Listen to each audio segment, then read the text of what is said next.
Hello everyone. So today we are going to discuss about how to code poisoning or overdosage in ICD-10-CM coding.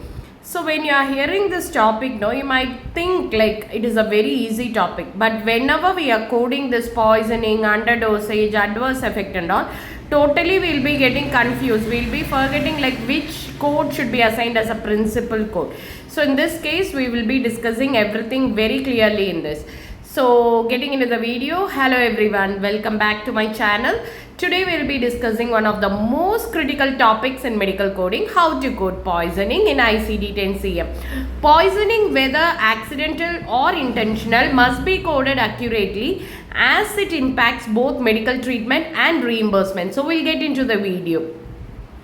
First thing, you have to know what is poisoning. Okay, so poisoning refers to harmful effects caused by wrong use of drugs or substances.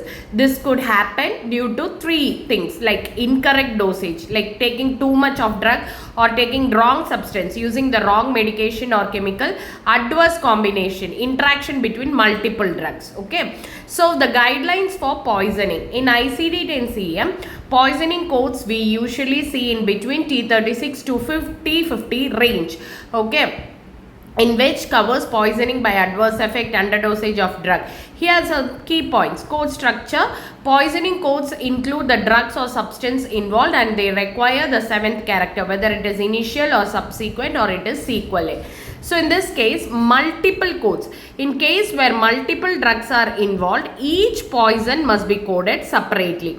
And then cause of poisoning. Poisoning codes must reflect the intent of the event, whether it is accidental or it is intentional, self-harm, or it is an assault, or it is undetermined. For if it is accidental, the code series is given. If it is intentional, it is given. You can check it out. Examples. Okay, so first we'll see the example for accidental overdosage. A patient accidentally took 3 tablets of medication instead of 1 tablet. So here poisoning by the drug T42.4x1A. Mainly we will find this code using table of drugs and chemicals. And example 2, intentional self-harm. A patient intentionally overdosed on antidepressant in a suicide attempt. For this, you have to code T43.2x2A. Poisoning by selective drugs, that is self-harm, initial encounter. So you should be very clear, okay, like using the table of drugs, you have to see whether it is self-harm or intentional, unintentional. That should be very particular about that. And third, poisoning by another person, that is assault. A patient was given a large dose of drug by another person without their consent, resulting in poisoning. In this case, you have to give T50.3x3A. Assault. You have to code for poisoning, assault. And then fourth example, undetermined causes. A patient was found unconscious after ingesting multiple unknown medication and it is unclear it was accidental or intentional. So here poisoning by a specific drug, undetermined, you will be coding T50.9x4A. So for this, for clear understanding, you have to take your code book and then check in the table of drugs so that you can clearly understand how to direct the code.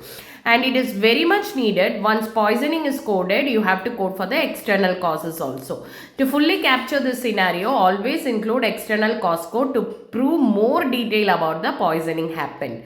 Okay, for accidental poisoning, X40 to 44, intentional self-harm, X60 to 64, assault, X85 to 90, undetermined. You can check the code. Next, key tips for accurate coding. Here are some tips to remember when coding for poisoning causes. First thing, you should read the physician note very clearly and understand which drug is involved. And you have to note for the intent also.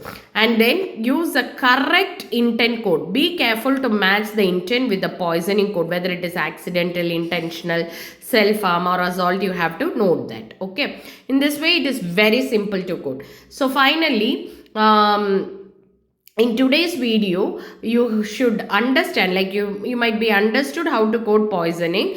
I hope this guide helps you to feel confident when coding these complex scenarios. If you find it useful, please share it with your friends and don't forget to subscribe also. And if you have any doubts, you can put it as a comment.